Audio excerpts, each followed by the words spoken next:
नमस्कार साथियों, प्रणय क्लासेज में आपका स्वागत है। आज हम साइंस का जो टॉपिक है भौतिक एवं रासायनिक परिवर्तन उसके बारे में पढ़ेंगे। भौतिक परिवर्तन किसे कहा जाता है उसके बारे में। पदार्थों की आकृति, आकार, अवस्था, ताप व दाब आदि पदार्थों के भौतिक गुण होते हैं। कौन कौन से होते हैं भौतिक गुण?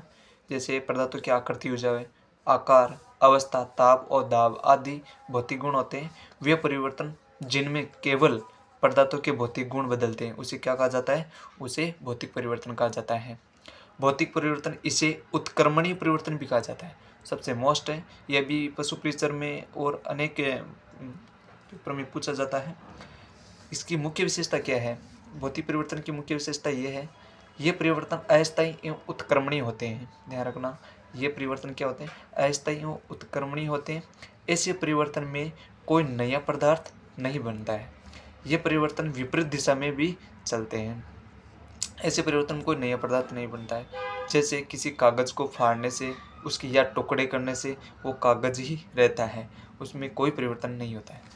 उदाहरण बर्फ का पिघलना। अब जैसे बर्फ का पिघलना, वो पानी ही है, चाहे उसको वापस हम बर्फ भी बना सकते हैं, पानी को वापस बर्फ भी बना सकते हैं। ठीक है।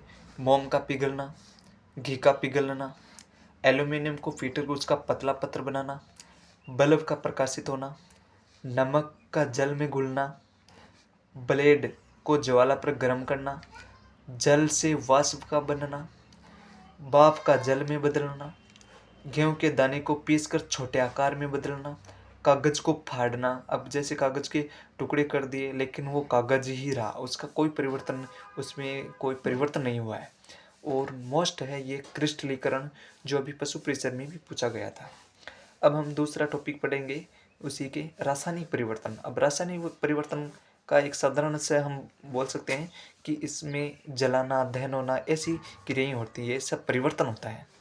वे परिवर्तन जिनमें पदार्थ का रासायनिक आंतरिक संगठन बदल जाता है, अर्थात पदार्थ अपने मूल रूप से नए पदार्थ में परिवर्तन हो जाता है, रासायनिक परिवर्तन कहलाता है। रासायनिक परिवर्तन में क्या होता है? मुख्य चीज़ यही कि रासायनिक परिवर्तन में नया पदार्थ बनता है। विशेषता क्या है? ये परिवर्तन में स्थायी एवं अनुत्क्रमणीय होते हैं। ये परिवर्तन स्थायी तथा अनुत्क्रमणीय होते हैं। इस परिवर्तन में नया पदार्थ बनता है। ये परिवर्तन विपरीत दिशा में भी नहीं चल सकता। ये परिवर्तन विपरीत दिशा में नहीं चल सकता। जैसे इसका एक साधारण सा उदाहरण लें कि जैसे दूध से दही बन गया, तो वापस दही को दूध नहीं बनाया जा सकता। तो ये एक विपरीत दिशा में नहीं चल सकता, एक ही दिशा में चलता है। इसे अनुत्क्रमणीय या स्थायी परिवर्तन भी कहा जाता है। रासायनिक और भौतिक परिवर्तन में द्रव्यमान अपरिवर्तित रहते हैं। ध्यान रखना, इसमें द्रव्यमान अपरिवर्तित रहता है और सभी परिवर्तन हो जाते हैं। इसमें रासायनिक परिवर्तन की मुख्य घटनाएं कौन कौन सी है? इसकी मुख्य घटनाएं कौन कौन सी है? ऊष्मा, प्रकाश अथवा किसी अन्य प्रकार के विभिन्न विकिरण यानी पराबैंगनी का निर्युक्ति यानी बाहर निकलना अथवा उनका अवशोषित होना, साथ में ध्वनि का उत्पन्न होना, रंग का परिवर्तन होना, किसी गैस का बनना, गंध में परिवर्तन अथवा किसी नई गंध का निर्माण होना, ये रासायनिक परिवर्तन की मुख्य घटनाएं होती है। उदाहरण के तौर पर हम देखें तो उसके उदाहरण दूध से दही का बनना, भोजन का पाचन, प्रकाश का संश्लेषण, मेहंदी की रचना हो जाती है, सेब कटने पर भूरा होना, लोहे का ऑक्साइड Fe2O3 के कारण। ध्यान रखना, अभी पशु परिचय में सेम यही उदाहरण पूछा था। सेब के कटने पर भूरा होना किसके कारण होता है? तो लोहा का ऑक्साइड हो जाता है। ठीक है।